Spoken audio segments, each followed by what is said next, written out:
Good morning. Mag-almusal tayo ngayon. Almusal tayo ng nilagang saging.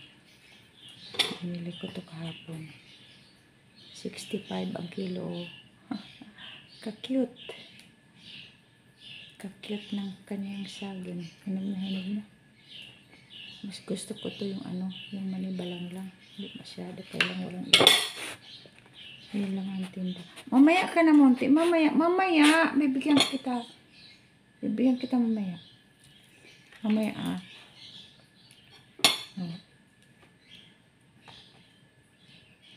Kahati din pala ako dito. Yung aso. Ang aso na makukulit. Di kaya ito yung sausaw dito, Sausaw dito, Sa crab paste. Tingnan natin. Hindi masarap. Ito. Spice to yun man to. Ayaw ko maanghang. Saging na lang.